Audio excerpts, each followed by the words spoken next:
Hi mga kabeshi! Nagbabalik na naman po si Dayan. Kaya ayan, dahil sa wala po akong magawa, naisipan ko pong mag-video at gumawa ng ice candy.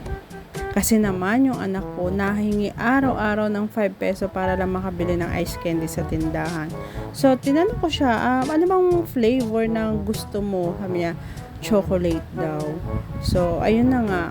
Naisipan ko na gumawa na lang dito sa bahay para sa akin na lang sila bumili o sa akin na lang sila kumuha, 'di ba?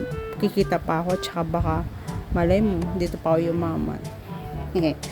Ngayon, so pumunta na lang ako ng store.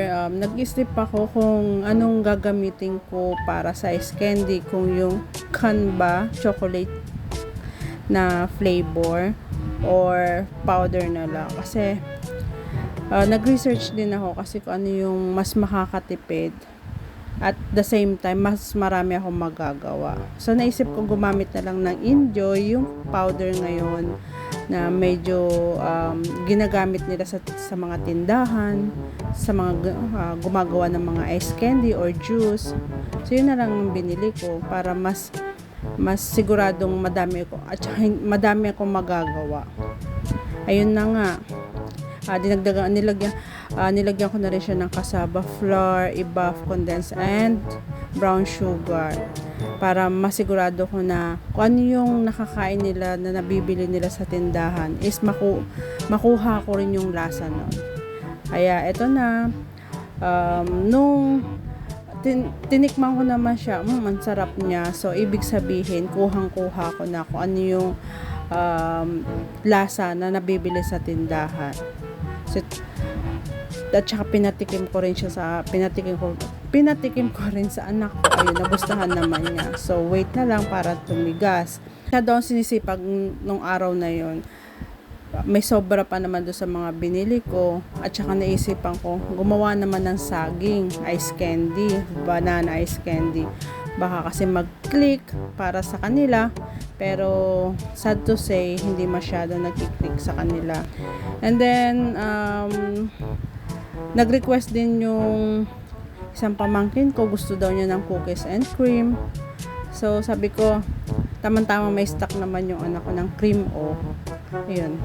Nanghingi na lang ako sa kanya ng 4 na pirasong cream o lang para makagawa ko ng cookies and cream. Yan. Kasi same recipe lang naman, iba-iba lang na flavor.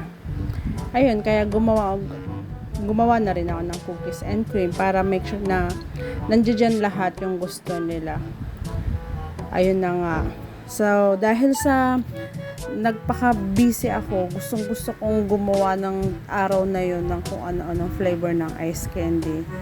Ang dami kong nagawa, nakatatlong flavor ako. Chocolate ice candy, banana, and cookies and cream. Yun, sawa naman ng Diyos, mabenta talaga ang chocolate. Yan.